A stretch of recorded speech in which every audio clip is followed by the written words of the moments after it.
రేవంత్ రెడ్డి చేతిలో ఉందా? రేవంత్ రెడ్డి అనుకుంటే అయిపోద్దా? రేవంత్ రెడ్డి అనుకుంటే, రేవంత్ రెడ్డి డిసైడ్ అయిపోతుందా? రేవంత్ రెడ్డి మాటల్లో నేను 30 ఏళ్ళు ఈ ప్రభుత్వానికి పాలకుడుగా ఉంటా 2050కి, ఈ మాటలు మీకు ఎప్పుడు ప్రతిధ్వనించలేదా? ఆ మాటలు అనే శక్తి ఒక జాతీయ పార్టీలో అంత బలంగా అనగలిగిన మనిషిని చూసారా కాంగ్రెస్లో మీరు? అంత బలంగా అంటే మాత్రం దాన్ని పట్టించుకోరు. నీ చేతిలో లేదా సర్పంచ్ చట్టం నీకు ఇవ్వడం అని నేనంటే మాత్రం ఆయన చేతిలో ఉందని మీరు అంటున్నారు. అర్థం చేసుకోవాలి మీరు. ఆయన చేతిలో ఉంది మంత్రాంగం. ఎట్లా మాయ చేసిండో రాహుల్ గాంధీని మనకు తెలియదు, కానీ ఆయన గ్రిప్లో మాత్రం ఈరోజు హోల్ అండ్ షోల్ ఆయన కూడా మాట్లాడతలేడు. రాహుల్ గాంధీ కూడా ఎక్కడ. అందుకనే మేము అనేది అదే. అందుకనే లెగసీ వేల సంవత్సరాలుగా శతాబ్దాలుగా అగ్రవర్ణాలు గ్రామాల మీద ఆధిపత్యం చేసి, ఇప్పుడు మీరు 11 రోజులు ధర్నాలు దీక్షలే ఉంటాయా? ప్రజలు ఏం చేయాలి తక్షణం? మీరేమైనా క్యాండిడేట్స్ పెడతారా లేకపోతే ఒకటి సార్, ఇప్పుడు ప్రాక్టికల్ ఆలోచించడం కూడా ఒకటి ఉంటుంది. మళ్ళీ ఇప్పుడు మేము గవర్నమెంట్ చర్యల్ని నిరసిస్తున్నాం. బీసీలకి నమ్మక ద్రోహం చేశారు. నమ్మక ద్రోహం చేసి 9th షెడ్యూల్లో పెట్టకుండా పనికిరాని జీవోలు ఇచ్చారు. ఇచ్చిన జీవోలు కోర్టులు కొట్టేసినాయి, పనికిరావని చెప్పిండ్రు. మళ్ళీ ఒక జీవో ఇచ్చి ఇచ్చిన రిజర్వేషన్లు వెనక్కి తీసుకొని మళ్ళీ బ్యాక్ వచ్చి మొదటికే వచ్చింది. పలానా ఊరు నీదే బీసీది అని చెప్పాడు. పలానా గ్రామం నీదే, పలానా వార్డు నీదే అన్నాడు. పాపం మా ఆవిడ ఆశపడి సొక్క గంజి పెట్టి ఇస్త్రీ చేసుకొని రెడీగా ఉన్నాడు, ఓ 10,000 జేబులు పెట్టుకొని. వాళ్ళు నోట్లో మనుగొట్టారు. ఇప్పుడు ఏం చేస్తున్నారు? మళ్ళీ తిరిగి ఇట్లా జరుగుతున్న ఈ పరిణామం పట్ల మేము ప్రొటెస్ట్ చేసి వాళ్ళు చేసినటువంటి తప్పిదాలని వాళ్ళని దోషులుగా సమాజానికి చూపిస్తూ ఎలక్షన్ తప్పదు ఇక జరుగుతుంది అనే నిర్ణయానికి వచ్చినప్పుడు జరగడం ఇటు దోషిగా చూపించాల్సిందే, వాళ్ళ తప్పును చూపించాల్సిందే.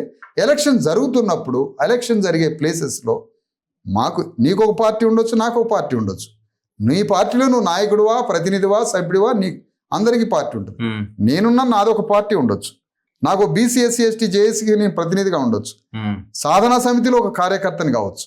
మేము మా తరఫున ఓపెన్ ప్లేసెస్లో, ఓపెన్ దగ్గర ఓసీ ప్లేసెస్లో మేము బీసీ అభ్యర్థులను పెడతాం. ఎస్సీ ఎస్టీలు ఎట్లాగో ఉన్నారు. ఓపెన్ దగ్గర మేము బీసీ అభ్యర్థులు పెట్టి చాతనైనంత పోరాడి మా శక్తికి తగ్గట్టుగా బీసీ అభ్యర్థులు గెలిపించుకోవడానికి తీవ్రంగా కృషి చేస్తాం. అవతలి పార్టీ వాళ్ళు ఒకవేళ బీసీ పెడితే వాళ్ళకి సపోర్ట్ ఏం చేయరా? అయితే ఇక్కడ 2 విషయాలు. ఒక అగ్రవర్ణ పార్టీలో ఉండేటువంటి బీసీ ఒకవేళ పోటీ చేస్తున్నాడు. ఇప్పుడు ఉదాహరణ కాంగ్రెస్ పార్టీ ఒక ప్రపోజ్ చేస్తుంది, మా పార్టీ బీసీలకి టికెట్లు ఇస్తుంది అంటే 4% లేని రెడ్డి గారు, 4%, 5% లేని అగ్రవర్ణాల పార్టీ 50% ఉన్న బీసీలకి ఇస్తుందట. ఇట్లా అంటే రెడ్డి గారు, వెలమ గారు, చౌదరి గారు ఇట్లా ఇస్తుంటే 4% లేని వాళ్ళు ఇట్లా ఇస్తుంటే బీసీలు ఇట్లా అడుక్కోవాలట.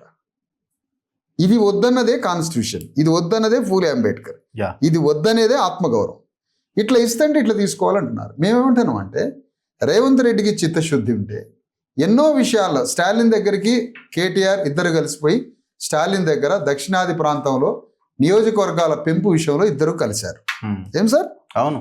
ఇద్దరు కలిసి ఒకరి అభిప్రాయం ఏకాభిప్రాయాన్ని అక్కడ వ్యక్తపరిచారు బిఫోర్ స్టాలిన్ ముందు. అట్లా రేపు దేశంలో అనేక సమస్యల మీద కూడా వీళ్ళు కలిసి పోరాడతారు. నేనేమంటున్నానంటే TRS party, BJP party, Congress party, మిగతా ఏమైనా పోటీ చేసే పార్టీలని అందరినీ పిలిచి రేవంత్ రెడ్డి నాయకత్వంలో ఎవ్వరూ ఆ ఓపెన్ నియోజకవర్గాలలో అగ్రవర్ణ అభ్యర్థుల్ని పెట్టకుండా బీసీలకే ఒక 70%, 80% కేటాయించమనండి. 42 కాదు, ఒక 70%, 60% ఎస్సీ ఎస్టీలు తీసేసి మిగతాది కేటాయించమనండి. ఎమ్మెల్యేలు ఎంపీలుగా పోటీ చేస్తారు కదా, కనీసం 90% ఇస్తే ఏంటి, నష్టం ఏంటంటున్నా? ఎస్సీ ఎస్టీలతో కలిపి, లేదా ఎస్సీ ఎస్టీలు తీసేసి ఒక 60% ఇస్తే ఏంటి? దీనికి రేవంత్ రెడ్డి చిత్తశుద్ధి ఉంటే టీఆర్ఎస్ పార్టీ, ఆయన ఫ్రెండ్ టీఆర్ఎస్ పార్టీలో ఉన్నారు కదా, బీజేపీలో ఉన్నారు కదా, కలిసి వాళ్ళ ముగ్గురు కలిసి ఒక ప్రాతిపదికన కూర్చొని, అయ్యా బాబు ఒక పెద్ద బీసీ సమస్య వచ్చింది, ఈ బీసీ సమస్యను మనం పరిష్కరించాలంటే అందరినీ కూర్చొని మాట్లాడదాం. నేను ఒక ప్రపోజ్ చేస్తున్నా, ఓపెన్ నియోజకవర్గాలు ఏవైతే గ్రామాలు ఉన్నాయో ఆ ప్లేసెస్లో మనం అందరం బీసీలకు ఇద్దాం, ఓసీలు ఎవరు పోటీ చేయొద్దని అందరూ కలిసి ఒక నిర్ణయానికి ఎందుకు రారు సార్? కావాలి. నేను అడుగుతున్నా. ఉమ్. మీకు ఇంకో విషయం తెలుసా? మహబూబ్నగర్ పార్లమెంట్ సభ్యుడు గెలిచినటువంటి కేసీఆర్ని గెలిపించింది ఎవరు దగ్గరుండి? మీకు గుర్తుంటే చెప్పండి. ఉమ్. రేవంత్ రెడ్డి.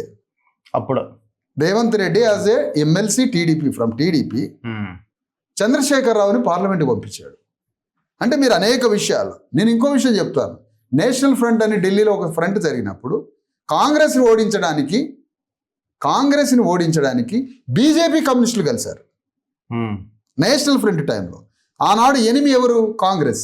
కలిసింది ఎవరు? బీజేపీ అండ్ కమ్యూనిస్టులు, ఆల్ ఆర్ పార్టీస్ కలిసినాయి. అంటే ఇంతగా కలుస్తున్నారు అనేక సమస్యల మీద. బువ్వకి లేనోడు, తిండికి లేనోడు, కటిక పేదలైనటువంటి బీసీలు గౌరవంగా మేము ఎన్నికల్లో పోటీ చేస్తాం, మా ప్రాంతాలు మాకు రిజర్వ్ చేయండి అని పేద బీసీలు అడుగుతున్నప్పుడు అగ్రవర్ణ పార్టీలంతా ఒక నిర్ణయానికి వచ్చి, అరే బాబు మనం ఆ ఓపెన్ ప్రాంతాలన్నీ పాపం బీసీలకు ఇచ్చేద్దాం, మనం ఎవ్వడం పోటీ చేయొద్దురా అని ఎందుకు మీరు నిర్ణయం తీసుకోవటంలే? దీనికి నేతృత్వం ఎందుకు వహించట్లే రేవంత్ రెడ్డి? మీరు అంటారు ఊక రేవంత్ రెడ్డిని విమర్శిస్తానని. నేను ప్రపోజ్ చేస్తున్నా రేవంత్ రెడ్డి గారి ముందు నేను ఇది ప్రపోజ్ చేస్తున్నా. మిస్టర్ రేవంత్ రెడ్డి, నీ నాయకత్వంలో, నీ నేతృత్వంలో అన్ని పార్టీలను పిలిచి ఓపెన్ ప్రాంతాలు మనం ఒక 60% ఇచ్చేద్దాం బీసీలకి, ఆ ప్లేసెస్లో ఏ అప్పర్ కాస్ట్ పోటీ చేయకుండా జాగ్రత్తలు తీసుకుందామని ఒక్క నిర్ణయాన్ని మీరు ఎందుకు చేయలేకపోతున్నారు అనేది సూటిగా మీ ద్వారా రేవంత్ రెడ్డిని అడుగుతాను. ఇప్పుడు 9th షెడ్యూల్ అనే పదాన్ని ఇంతవరకు ఉచ్చరించని వీళ్ళంతా ఇది ఎక్స్పెక్ట్ చేయడం అనేది చాలా పెద్దది అవుతుందేమో అన్నప్పుడు అదే అన్నప్పుడు మీరు ఇందాక అన్నారు చేయవలసిన ప్రయత్నాలన్నీ రేవంత్ రెడ్డి చేశారని. ఏం ప్రయత్నాలు చేశారు?